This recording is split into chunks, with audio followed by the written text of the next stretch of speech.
Bismillah, alhamdulillah, wassalatu wassalamu ala rasulillah. Patepang deui alhamdulillah dinten ieu dinten Rebo kaping 8 Juli 2026 masih dina surat Al-Furqan ayat ka-30. A'udzu billahi minasyaitonir rajim. Bismillahirrahmanirrahim. Wa qala jeung nyarios ngadawuh saha rasulu Kangjeng Nabi Muhammad tegasna Rasulullah sallallahu alaihi wasallam. Ya Robbi, duh pangeran abdi, saur Kangjeng Nabi Muhammad. Inna sanyana qaumi ari kaum abdi ieu sadayana anu tos lebet Islam, anu tos iman oge, takhadu ngajadikeun atawa ngambil hadzal Qur'ana kana ieu Qur'an mahjuron kana abe acuh teu peduli, teu hoyong maca, teu hoyong ngapalkeun, teu hoyong kana maknana, teu hoyong kana terjemahna. Pokona mah teu hoyong jadi padoman hirupna ieu Qur'an teh. Mahjuro abe acuh alias lalai, teu hoyong nengetan kana Al-Qur'an. Kitu saur Kangjeng Nabi Muhammad, umat kami teh lalai acuh ngabeikeun kana Al-Qur'an, teu hoyong jadi pedoman hirup. Saterusna, wa kadzalika jeung kitu pisan saur Allah, ja'alna kami ngajadikeun likullin nabiyyin kana saban-saban nabi sateu acan Kangjeng Nabi Muhammad aduan kana jadi musuh minal mujrimina ti jama-jama anu doraka, anu berdosa, anu selalu bergelimang dina kamaksiatan, disebutna mujrimin.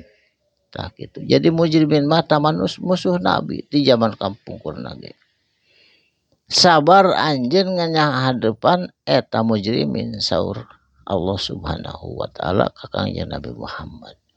Wa kafa jeung cukup Allah wungkul birabbika tegasna pangeran anjeun hadian anu maparin hidayah wa nasiron jeung pitulungna Allah Subhanahu wa taala. Jadi cukup Allah wungkul anu maparin hidayah mah urang mah teu tanggal waler kana hidayah, saur Rasul mah teu tugasna teu maparin hidayah ngan nyampeikeun wungkul. Jadi kersaning Allah hidayah jeung pitulungna mah teu aya nu tiasa kajaba Allah Subhanahu wa taala. Wa qala jeung nyararita saha alladzina kafaru itu jama-jama kafir. Baripokna teh kieu laula nuzila nahanya teu diturunkeun alaihi kana eta Kangjeng Nabi Muhammad Qur'anan jumlatan kana Qur'an sakaligus jumlah wahidan kana sakaligus. Jadi hartosna naha cenah Muhammad Qur'an teh diturunkeun sakaligus bleg sahijina, naha dicicieun ditungtut kitu narimana. Padahal mah eta teh kersaning Allah. Dijawab ku Allah langsung, kadzalika nya kitu pisan.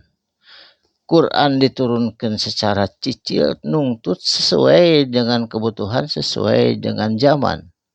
Linusabbi tapi kenang tremkeun bihi ku eta Quran fuadaka kana hate anjeun.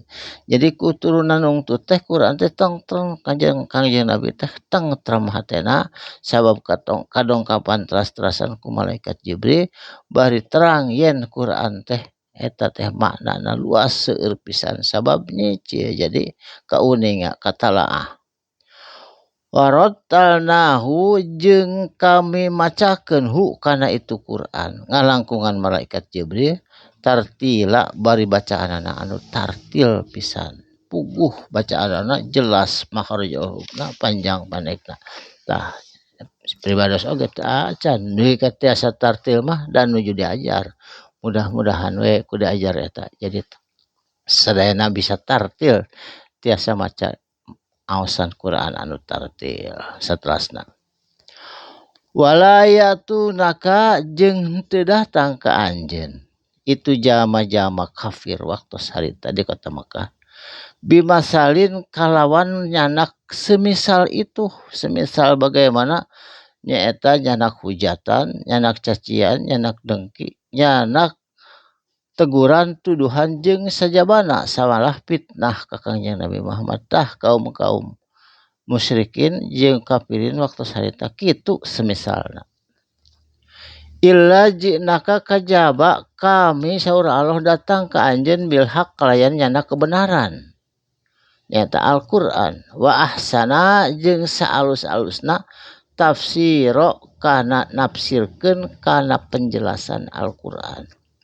Jadi maknana hartosna oge dijelaskeun ku Allah ngalangkungan malaikat Jibril kana ieu Al-Qur'an. Insyaallah lamun urang mempelajari salit demi salit nelaah Al-Qur'an terang kana naon nu digandung dina Al-Qur'an bari kedah aya guruna aya tafsirna Jalalain Ibnu Katsir Qurtubi jeung sajabina tah insyaallah urang dipaparin pituduh jeung penerangan tina Al-Qur'an kanggo pola hidup pola ukur urang hidup di dunia aturanana tina Al-Qur'an. Barakallahu li wa lakum.